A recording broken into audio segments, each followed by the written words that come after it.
man. We're going. Oh my God, I was attacked by Todd. We're gonna cast some pods.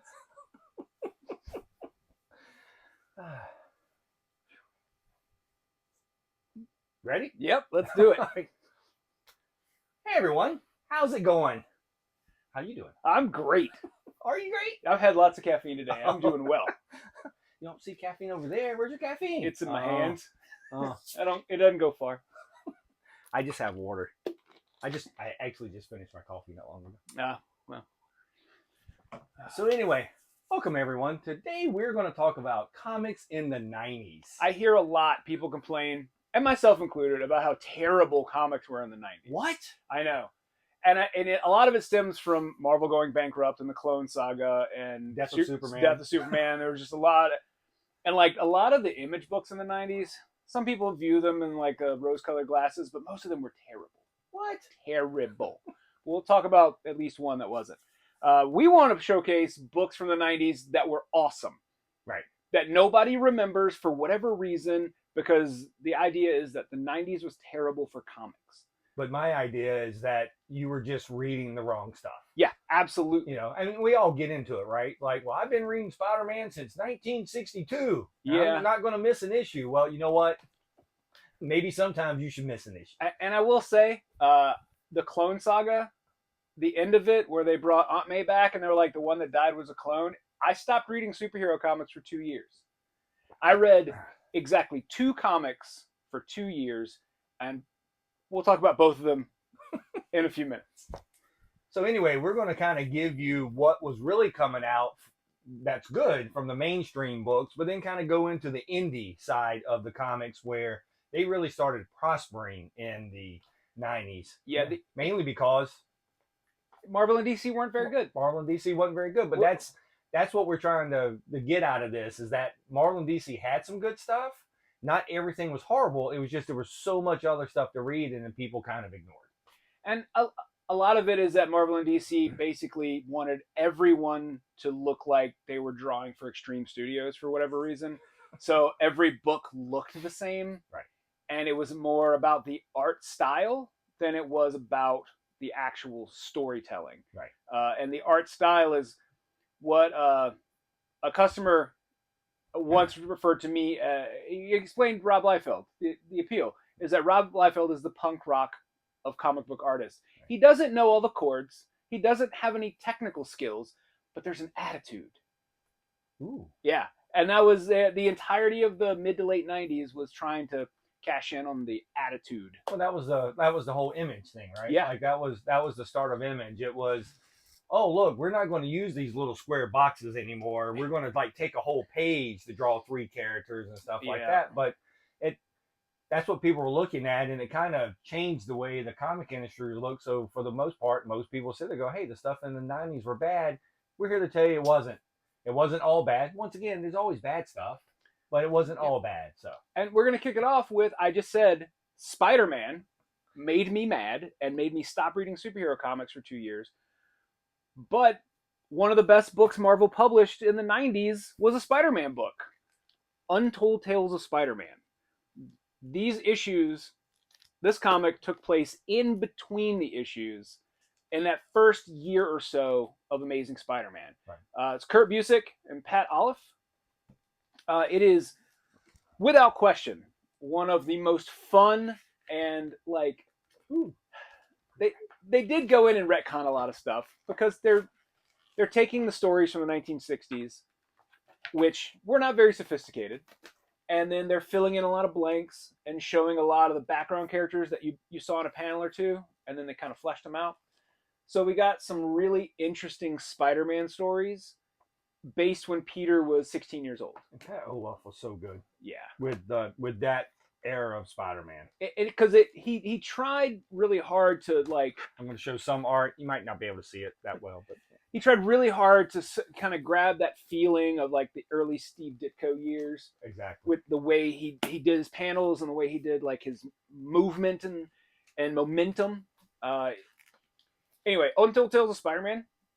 If you were a person like me in the 90s who got really disillusioned with Spider-Man comics, and I was not reading these as they came out, I think I think we were about 12 or 13 issues into this when a buddy of mine was like, "Hey, you got to check this out," and I was like, "Okay."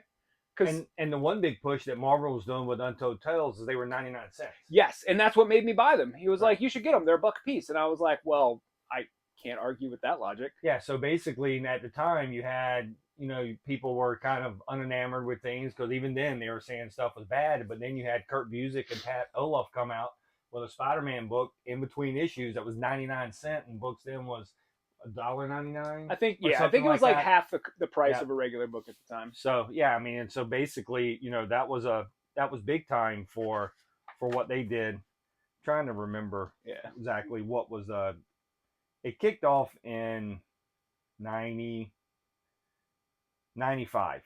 Yeah. Untold Tales kicked off in 1995. So we were halfway through the 90s when this came out, but I guess it was when Marvel was trying to kickstart what was going on with Spider-Man, and wow, it was a team to do it, right? Yeah, like, you're talking Kurt Busiek and Pat Olaf, and so even then, like, it was like, wait, what? You're putting them on a Spider-Man book for 99¢? And then we'll talk more about Kurt Busiek because he's what? Weirdly, a lot of the good 90s stuff, Kurt Busiek had a hand in. It's crazy. So we're going to switch over to DC for a minute because DC, much like Marvel, was sort of in a creative rut. There was the event of Superman's death had created a thing like, okay, we killed Superman. What do we do next? We break Batman. And, it was one thing after another of... I would break you. And I really feel like that's when DC's shift kind of went from being like the bright and happy and light superhero universe to starting to get a little more dark. Right.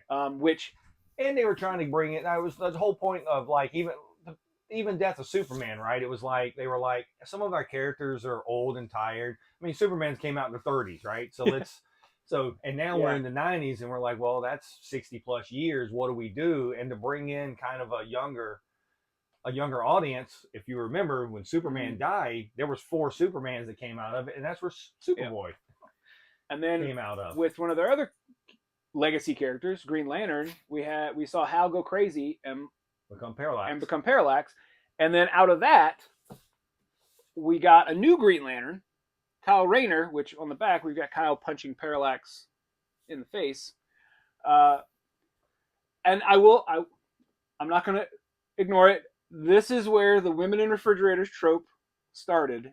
It is. Kyle Rayner's girlfriend is killed and stuffed in a refrigerator as a terrible plot device to move our hero's story forward. Right.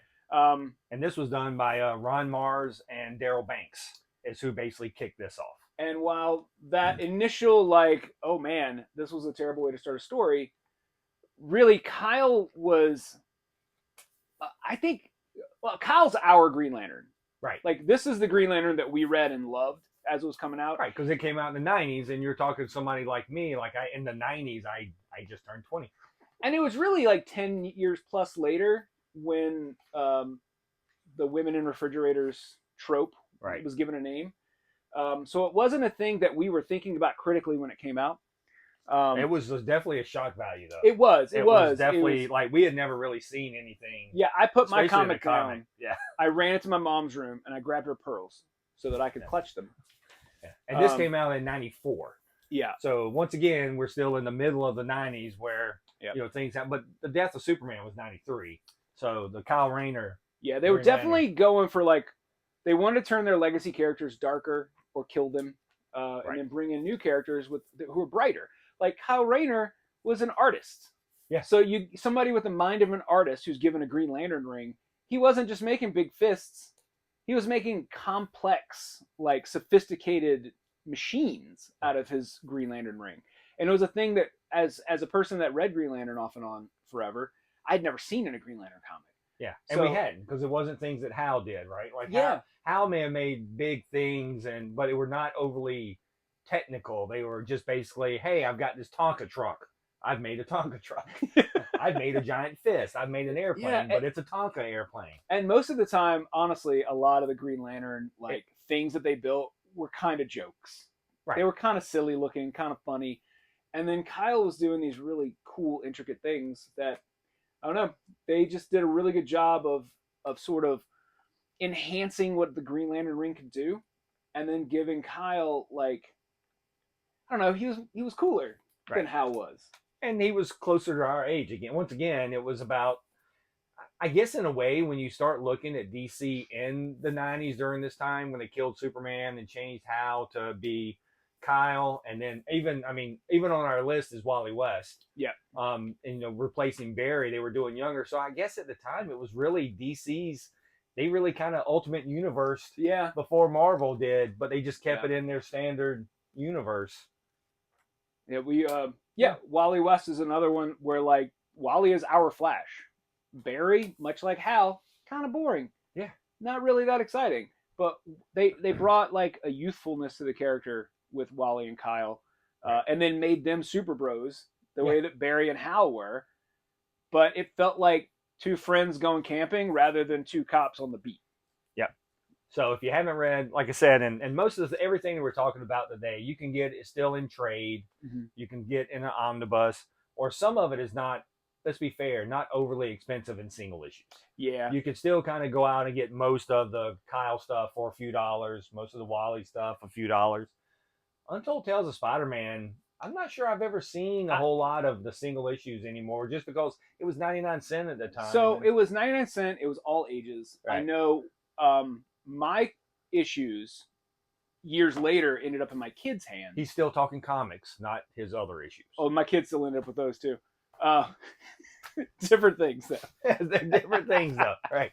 Yeah. But my Untold Tales of Spider-Man ended up all over the house in many pieces when my kids were old enough to start messing with them. Right. Because my kids, they were just surrounded by comics always, and so they didn't really have the same reverence for them that I did, because I had to struggle to get comics, and they just happened to always be there for my kids. I know. Yeah, I did. You'd have to go on the side of the road and pick up bottles and for a nickel. Anyway, that's a different show. All right, we're gonna stay with DC for just a minute. And what might have been, at least up until this point, probably the best written Supergirl book I had ever read, maybe even to now. I'm not sure that I've read a Supergirl book that I've liked more than this one. So the only thing that I think I may have read better than, not better, but just as good, was the Being Super by Mariko Tamaki, which was that young adult book. Yeah. But this is the Peter David Supergirl book that came out in the 90s, where it was, at the time, there was a Supergirl that was Matrix that dealt with Luthor. Yeah. And basically something happened to her. She melded with Linda Danvers and she became human again, and she became Supergirl. Mm-hmm. And then that is where Peter David and Gary Frank, and honestly, it's where my love of Gary Frank came from. Yeah. Ever since then, anything that Gary Frank's done, I have loved. And he's drawn a lot of super books. Yes. A lot of super books over the years. Yep. But this is by far my favorite. And this Supergirl book, that character, when this book ended, Peter David was like, I have an idea how to keep this character going.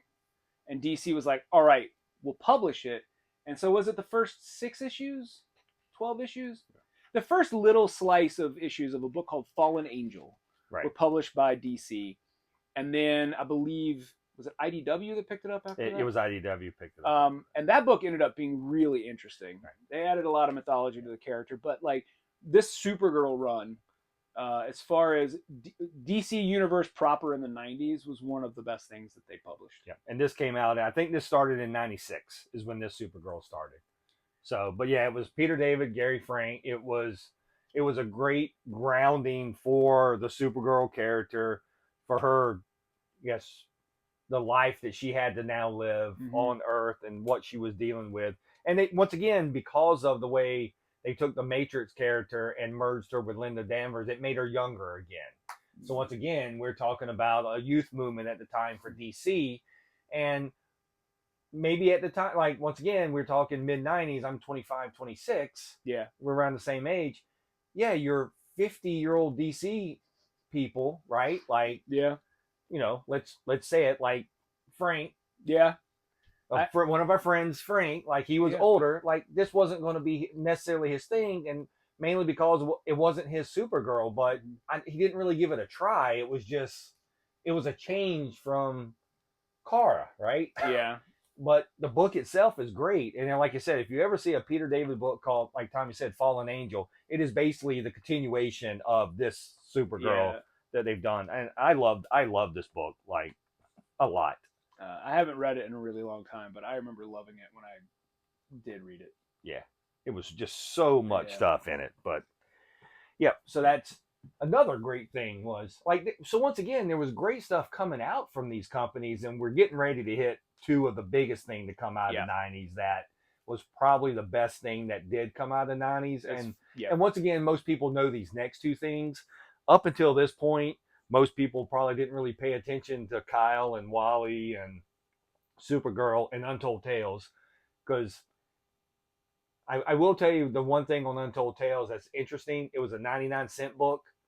And so even today, for as much as people complain about where the comics are getting too expensive, when Marvel did a 99-cent Spider-Man book, people still didn't go buy it because they didn't look at it as it was a proper Spider-Man book because it's 99 cents. Yeah, it was like, oh, that must be for kids. I don't want to read that. Right. Yeah. It's like, that was my mentality until a friend of mine was like, you got to read this. Yeah. It's really good. And so it's kind of a weird thing. But anyway. Yeah. So now back onto a mainstream 90s. All right. So this book, whenever people talk about the 90s being terrible, no one ever remembers that this was a book that came out in the 90s. And we're talking about The Marvels. The Marvels. By Kurt Busiek. And some guy, Alex Ross? I don't know. Maybe, I think I've heard of Alex Ross. Yeah, it was one of the first fully painted books I had ever seen. Yes. And it was beautiful and like different. And it was a retelling of the origin of the Marvel Universe through the eyes of the average person. So like we've got these things that they're referring to as the Marvels, which are these superheroes. Imagine how terrifying that must be to the average guy on the street. That a dude on fire has suddenly shown up flying around Manhattan. Like, I can't imagine how scary that would have been. Until I read this, and now I can imagine it because they show like real people, regular people's reactions to these larger-than-life characters showing up out of nowhere. Right. And the Marvels actually came out in '94. Yeah. So that was, once again, I guess we don't really have anything. Well, we have some stuff before '94 in a little while, but yeah. But then that's when a whole bunch of stuff was coming out. But yeah, we go back to, in this book, it goes back to like the creation of the original Human Torch, not the Fantastic Four Human Torch. Yeah. So we're talking World War II era stuff that basically at the time where you had him and then Cap shows up but yeah, I think the whole first issue is kind of like the original Human Torch. And yeah, every issue is like a different era, kind of. Yeah. Like I feel like we get a Fantastic Four issue and a Spider-Man issue and an X-Men issue. And it's really kind of all through the eyes of a reporter. Yeah. Can't remember the reporter's name, but that's kind of how it was. And since they did Marvels, they've done in a couple different events. They did books that they called Frontline. Civil War was the first time, and it was the event through the eyes of a reporter or a pool of reporters. And for a lot of those events, those were the best books. And I think it's because they leaned heavily on what Kurt Busiek did with Marvels. Oh, absolutely. Yeah, and then they play with a lot of stuff in here. With Spider-Man and how he was looked at, and then like Galactus and Fantastic Four. So like the first big major things on all those heroes is where Marvel's really touched. But once again, it was also drawn. It was painted by Alex Ross. So once again, you had Kurt Busiek writing something that was painted by Alex Ross. So it ended up being a beautiful book, a great way to tell kind of an origin of the Marvel Universe. Yeah. And so it was handled really well. And then the same creative team decided to go in the opposite direction. It's not the same team. Is it not? No. Wait. Oh, it's Mark Waid. You're right. I get. Anyway, Alex Ross. It's still Alex Ross. This Yeah. doesn't have a lot of visuals on the front. No. This is the... Mark Waid saw what Kurt Busiek did and grabbed Alex Ross, and they did Kingdom Come. Right. Which is almost the opposite of Marvel's, where they're showing what feels like could be the last days of the DC universe. Right. Like we're at some point in the not too distant future, But the new generation of heroes are not very heroic. They really only care about themselves. They love breaking stuff. Oh yeah, Philip's copy signed. Yeah, really, if you're watching this on YouTube, then really what you're seeing is I'm showing off a lot of my collection. Yeah, yeah, he's got some fancy books. So, yeah. Anyway, the Kingdom Come, we get a sort of like a Superman who has kind of given up on the world. He's built a dome over what's left of Kansas and is just like, leave me alone. Because terrible things have happened, and the public turned against the old guard of superheroes and decided, okay, these new guys, they're who we want. We want the super edgy jerks in charge of the world. Right. This book almost could be the blueprint for The Boys. Close. Yeah. I mean, it's not as grotesque as The Boys, but this is where you get the really cool Superman emblem too. This is where that showed up from. Yeah. So it's the red with the black with the sharp S on it. So this is that Superman emblem is what you get. So it was good times. And again, the book is absolutely beautiful because Alex Ross draws really pretty superheroes. He paints pretty. He does. And the fully painted graphic novels and comics, they don't happen a lot anymore. No. We used to get them sometimes, especially from like indie books, like guys that weren't as talented as Alex Ross would paint a book, and it would still be okay. Talented, yeah, they're still talented, but not like Alex Ross levels. So those books were cool, but didn't like pop quite as much. So now we're going to kind of transition. This is the bridge. It's the bridge between the mainstream comics to basically the indie side. So this is the book that kind of set people on that motion of, hey, maybe we should look at some other indie stuff because of what was created here. So this is Astro City, by Kurt Busiek again. What? That's so crazy. Kurt Busiek keeps showing up. Huh. Anyway, it's Kurt Busiek and really saved the 90s. I think so. I think is so. That what Kurt did? Yeah. So Astro City started in 95. And I'll be honest. And I think this is actually the second series. So okay. I think I grabbed the wrong book to show, but it's still Astro City. But I think this is the second series that I grabbed. So it's Kurt Busiek and Brent Anderson and Alex Ross did the covers. Correct. And that was throughout the whole series. Yeah. That was when it started in the 90s. And when it came back. And then even when it came back, that was pretty much the team. So I'll be honest, I did not read any Astro City.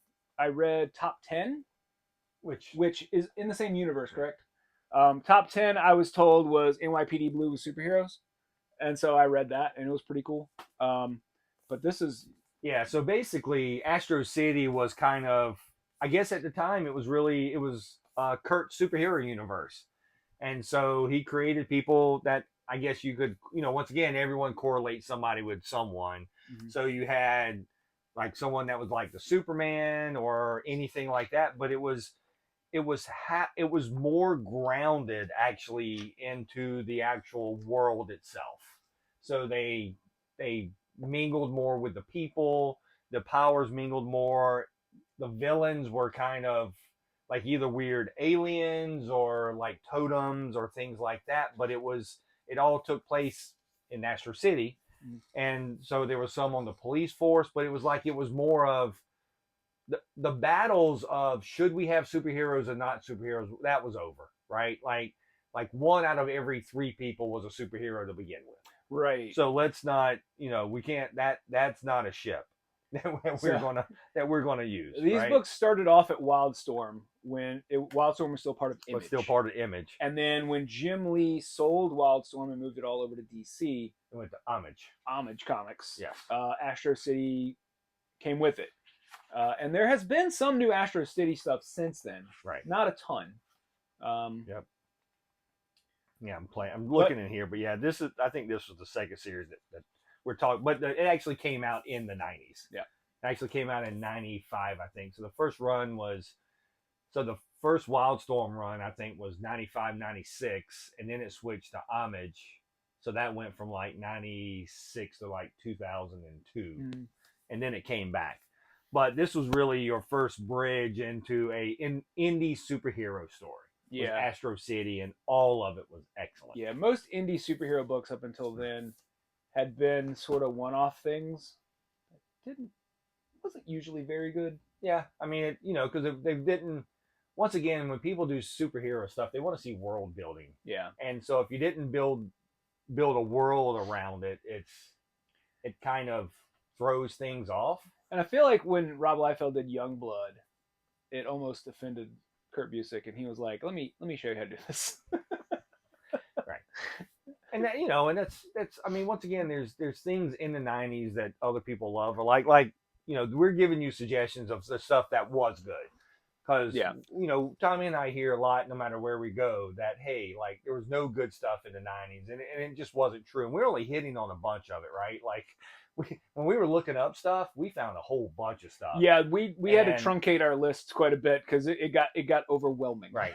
So we're like, okay, we're gonna settle on these many and then go from there. But that was the mainstream stuff. So even when everyone was sitting there going, Marvel is horrible in the 90s or DC's horrible in the 90s,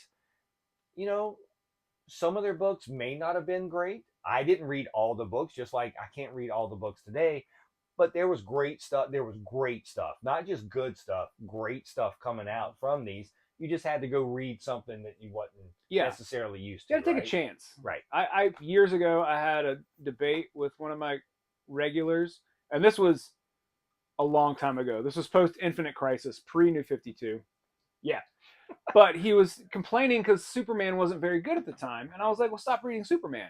Read something else. There's too many good books for you to read books you're not liking. He's like, no, I have to read Superman. I've always read Superman. Right. And I was like, well, then I don't know what to tell you, man, because you should be reading Booster Gold because it's the best book coming out right now. And he was like, I'm not going to read Booster Gold. He's stupid. And I was like, well, then you shouldn't be able to complain. You're going to read a bad book that you know is bad because you have to. Well, I'm telling you, this book is good, and you're like, I'm not going to take a chance on that goofy guy from Justice League International. Let's be fair. Booster Gold is stupid. I love him. He's still stupid. Yes, he is. Right. I didn't say the book wasn't good. I just said Booster Gold himself is stupid. My favorite Booster Gold is still on, like, the Justice League animated stuff. Oh, yeah. I love the Booster really Gold good on that. Yeah. So anyway, now we're going to talk about the indie books that came out in the 90s. And there's a couple in here that people may not have known that they were indie books that came out in the 90s, because one of these books had a very successful MTV show. One of them became one of the best-selling Scholastic books of all time. One of them is now getting ready to have its fourth or fifth movie. Yeah. So some people may not be like, that was a book. Yeah. So and then me being me, I do have a couple of obscure things, stuff that I haven't read.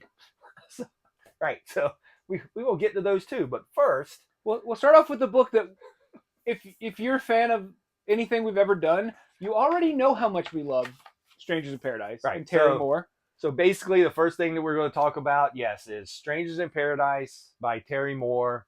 It started out in 1993 from Antarctic Studios. Oh, right. I forgot it was Antarctic Press. So it was actually started out, but Antarctic Press. Was that the first 3 issues? That was the first 3 issues. Yeah. Actually came out from Antarctic Press, which was kind of interesting at the time, because if anyone knew Antarctic Press at the time, they did a lot of manga style stuff, and they did a lot of... It was all furries. Animals. It was furries. Not everything, not all the stuff, but it was a lot of it. Antarctic Press created furries. That's where they came from. But they had like Ninja High School and stuff like that too, so it wasn't...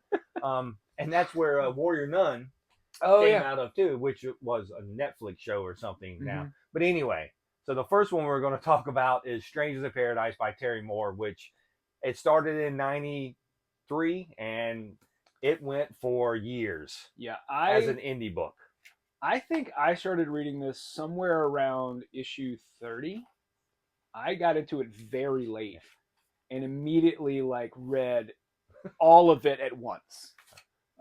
So I was one of those that I actually picked up the first issue from Antarctic off the rack. And luckily enough, I kept reading after that miniseries. Yeah, first 3 issues were not the best. Yeah.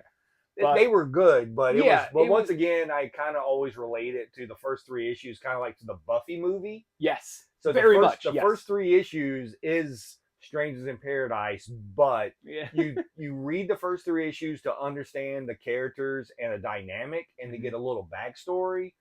But Terry really took off when he went and did his own studio thing and kind of broke out with Abstract. And there was, I believe, a 6-issue run that was published by Image. Yeah, it came out through Homage. Yeah, it was so weird. Yeah, it was actually in color. It was volume 3. So it was I think it was volume 3. It was, the Jim Lee talked Terry into coming over to Homage. Yeah. So the first handful of issues was in color. But that was way down the line. Yeah, that was wild. But in the 90s, to me, this is one of the best books that came out in the 90s. It's still, I mean, we're in 2024, and it's still one of my favorite books of all time. Mine too. So, yeah. And pretty much anything Terry does, for the most part, is some of my favorite. Yep. But Strangers in Paradise is a huge book that if you've never read it, I highly suggest. They're doing a mass market trades now that is basically takes out all the little stuff that kind of wasn't related to the story that it did in the single issues. So you can pick it up anywhere, pick it up at any shop. They should have it.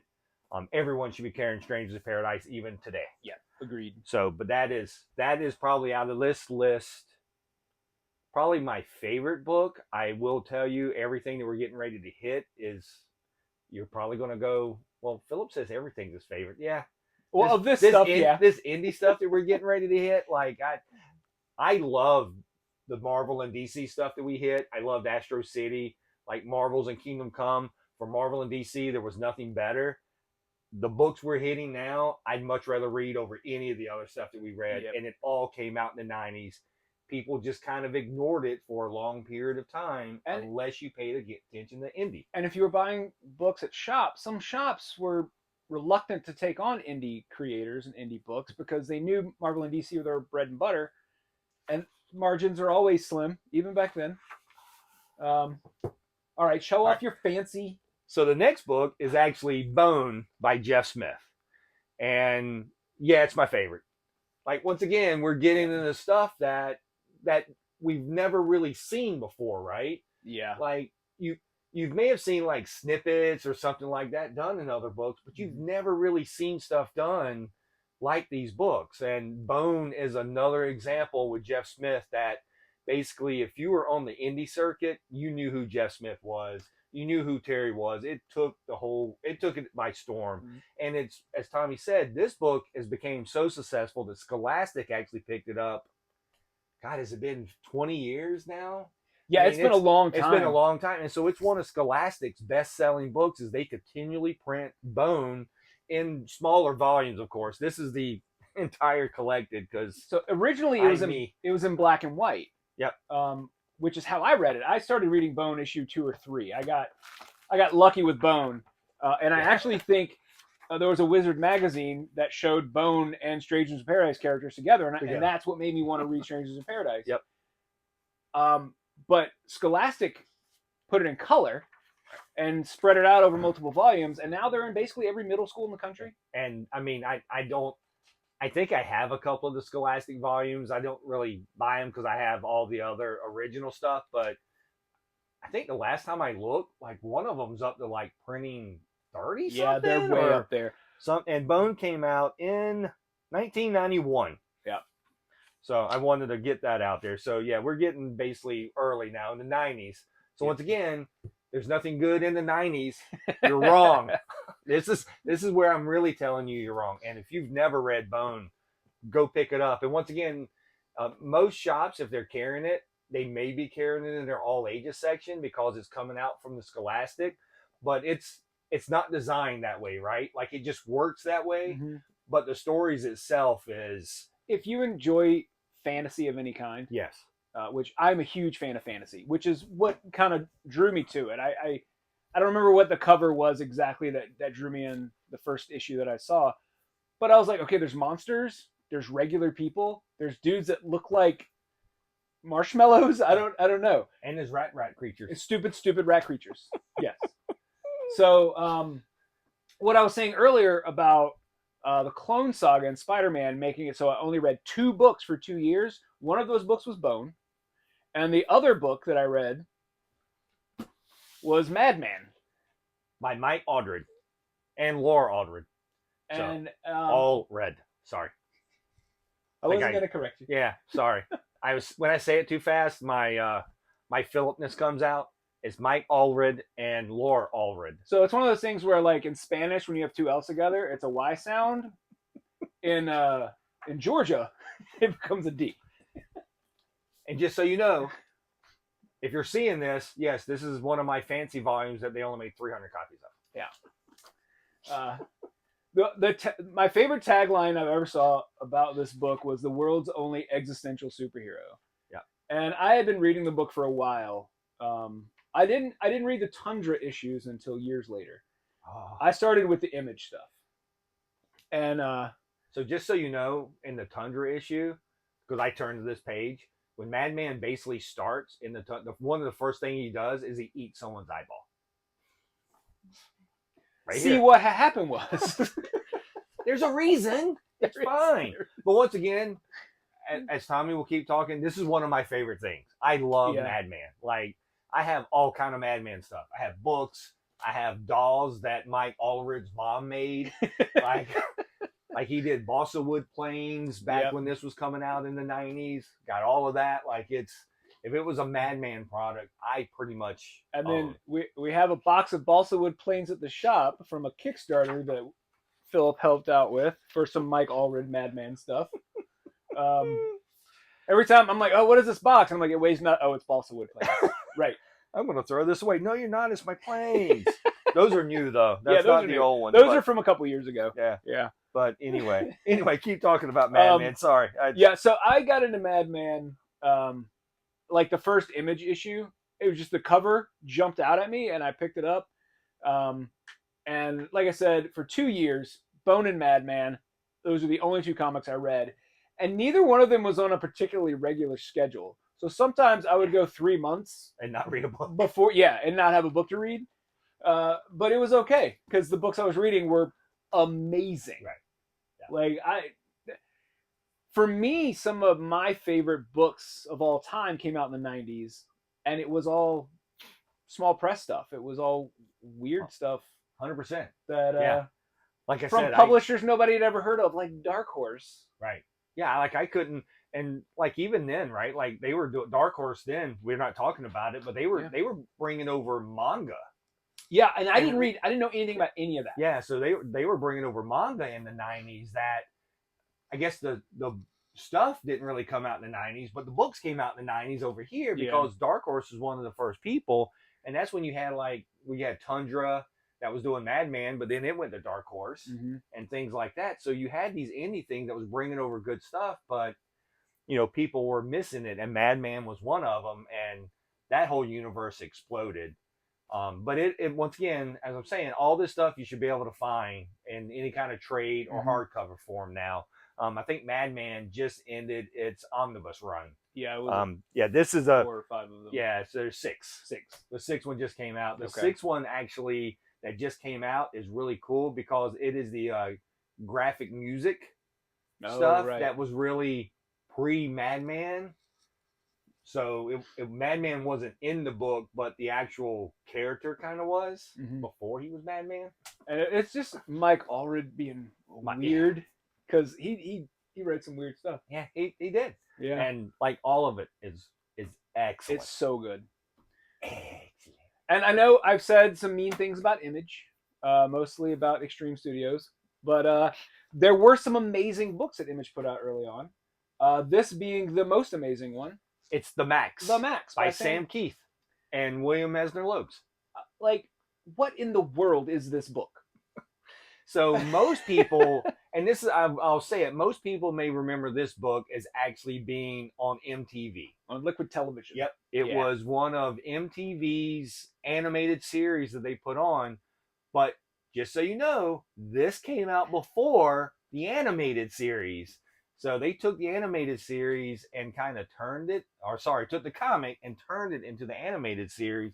I love them both. And I've read the book, I've watched the series, and they are just both excellent. Yeah, and they're very good. huge love for Sam Keith and the Maxx. Yeah, like it is phenomenal. This is the book that made me a Sam Keith fan. Like I had seen his art and some other things, and I hadn't really paid attention to it.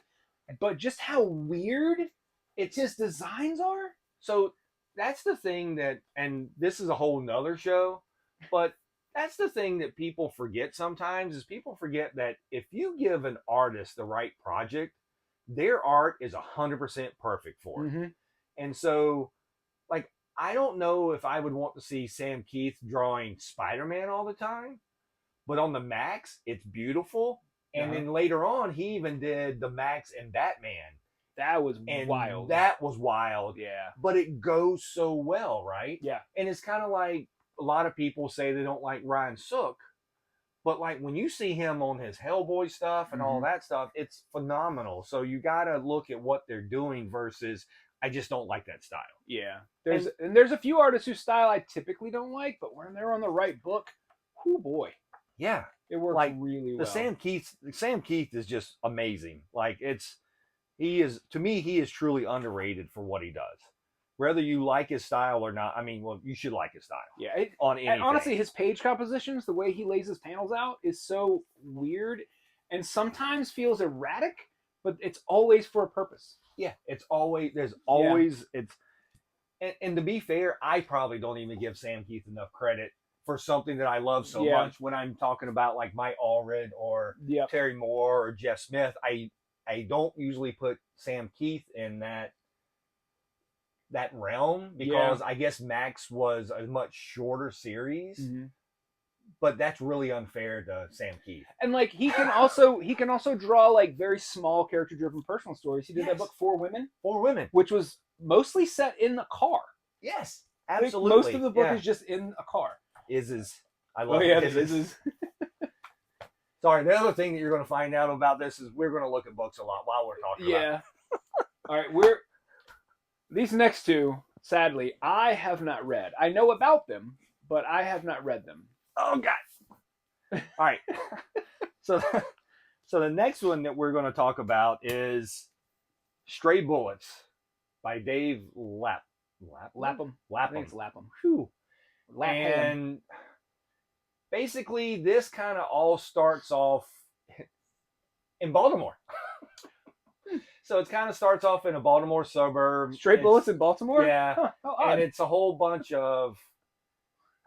It's like a bunch of gangster stuff and then kids and then things happening in Los Angeles. And it's all really dark and violent. And it covers like all these characters. You make it sound like The Wire. You know, it kind of is, but there's no cops, right? Like it's all from the other people's point of view, right? Like the people doing the stuff is really why it's called Stray Bullets. Yeah. And so it's in a way it's kind of hard to describe Stray Bullets, but if you really want like a dark and gritty type of, I assume it's like really based in real world. It is based in a lot of real world stuff. It's a lot of human interaction. There's some tough stuff in it, you know, like with the drugs, guns. That's probably why I didn't read it, because I like my violence to be fake. Yeah, this is it. It can get pretty. It's really pretty. Like it's black and white. Yep. Incredibly clean line work. Like it. And I'll be fair, that's probably what turned a lot of people off of some indie stuff. Is people a lot of black and white. It was a lot of black and white. I have a real love for black and white, like a real love for it.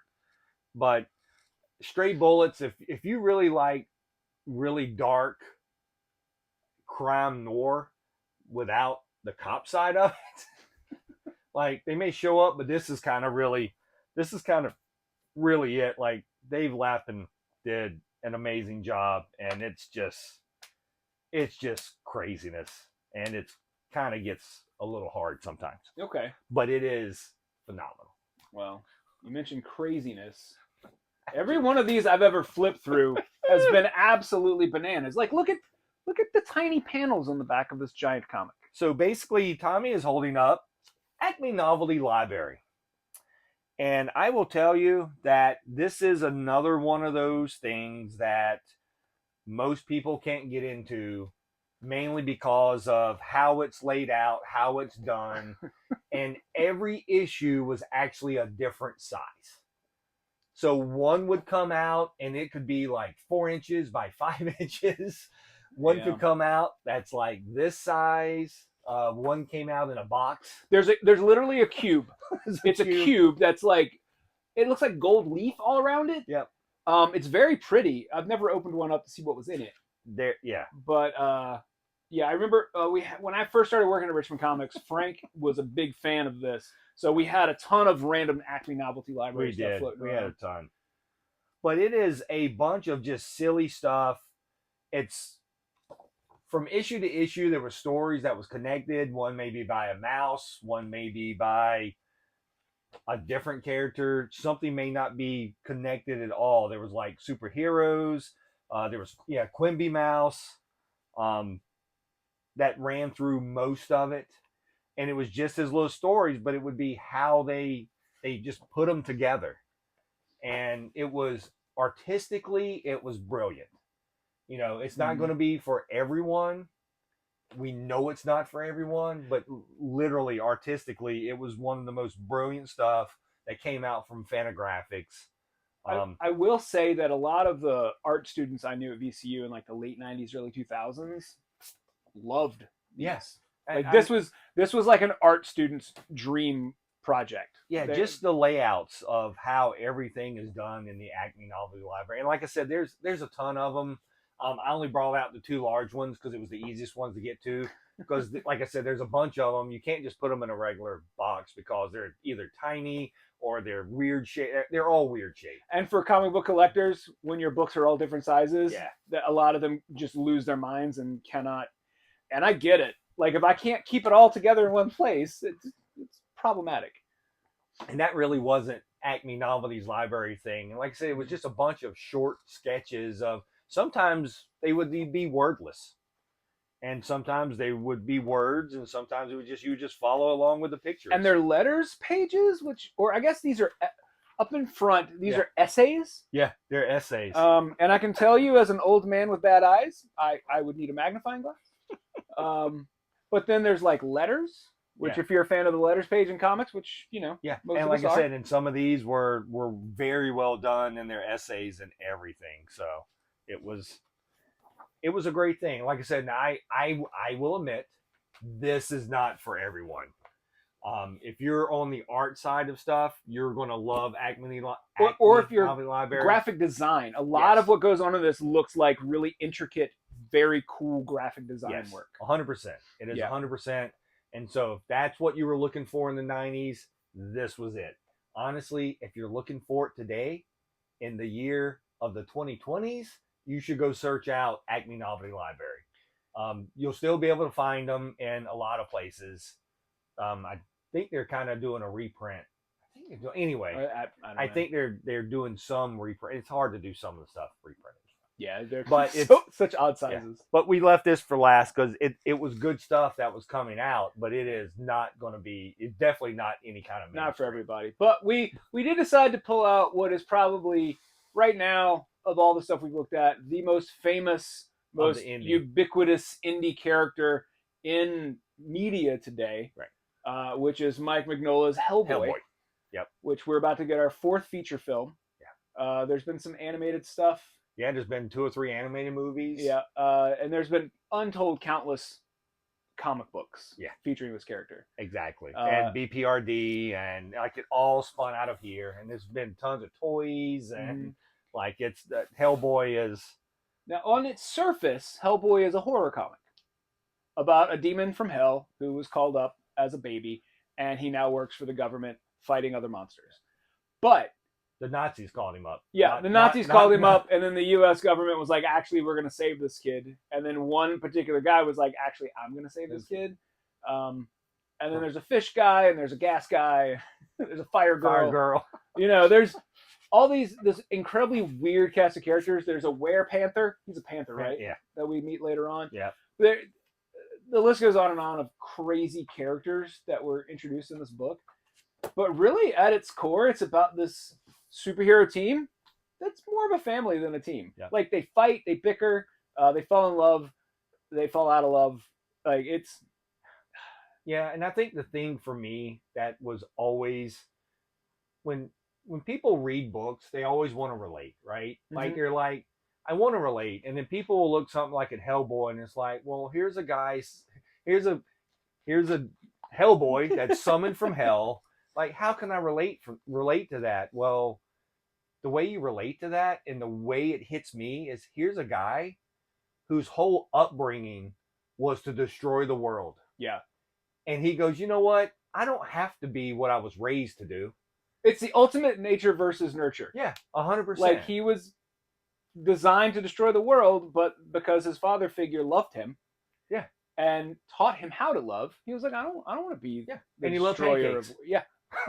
And the most relatable part of him is whenever anything went sideways, he was like, crap. Yeah, 100%. Right. Every time. And so a lot of people have read Hellboy. It started in the 90s. It is actually a brilliant book by Mike Mignola.